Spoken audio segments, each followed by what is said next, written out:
Michaela Vernava for Nesson.com here on Radio Row, and I'm joined now by Everson Walls. Everson, thank you so much for talking with us today. How are you doing? I'm doing great. How are you doing? Good. I'm ready. All right. Been here all morning already. Oh my God.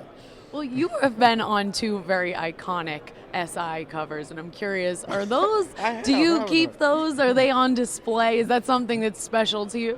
Well, the first one wasn't so special.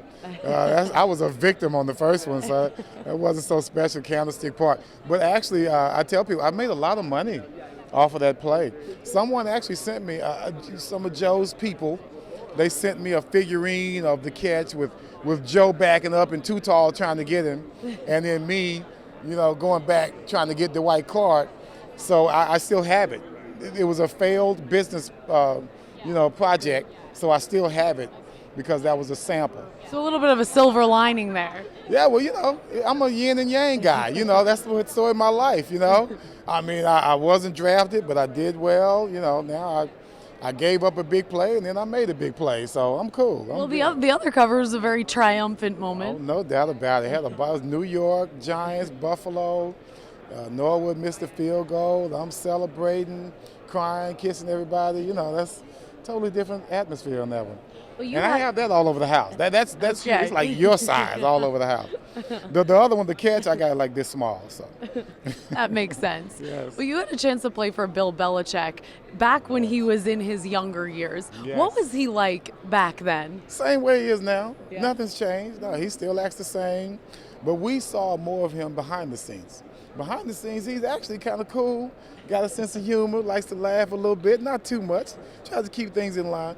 Y'all just see more of him now. See, as a defensive coordinator, not many interviews. So you didn't know him as that gruff exterior. But now that he's a head coach, there are more moments of him showing his reluctance. If you had to estimate, how many times do you think you've seen him smile? Oh my God! Now he's comes behind a heck of a model. Tom Landry didn't smile either. So I was there with Tom. Now I'm there with Belichick. Wow, I'd say Belichick smiled 8 times. 8 times. 8 times. 8 Yes, times. I can count them now. I remember the dates. I wrote them down. Well, it's not a whole lot. 8 times is good. 8 is good for Bill. Trust More me. than I've seen. That's right. Certainly. That's right. Well, we had intimate moments. Yes.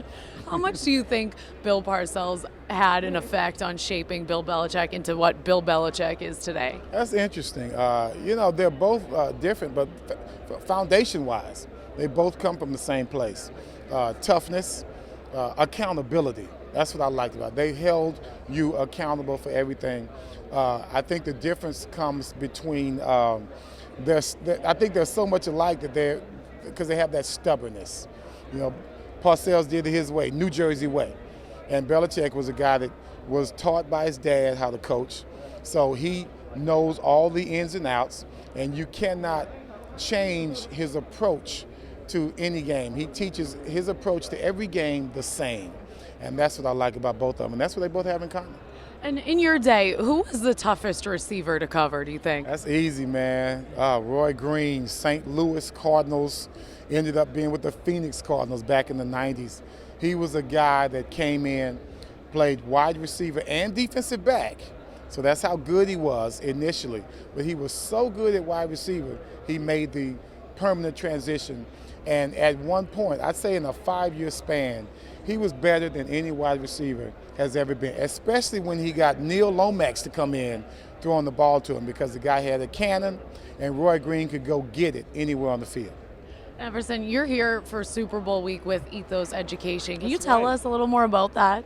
Ethos Education is a character education program that is named, the Greek name for ethos is character. Did you know that? I did not know that. There you go. You learned something new this morning. So what we do is we talk to the kids about making good decisions. We let them know what our story was. And we use it from an athlete standpoint. So Tim Brown and myself being business partners in this, we let them know that we didn't go from the womb to the football field, that there was so much life that happened in between that could have taken us off our path to success.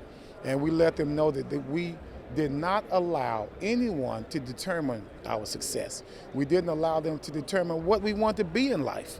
And I don't care if you're from the suburbs, I don't care if you're from the urban neighborhood or the ghetto, whatever you want to call it, but all kids have problems. Suburban kids have just as many problems as urban kids, and you'd be surprised at how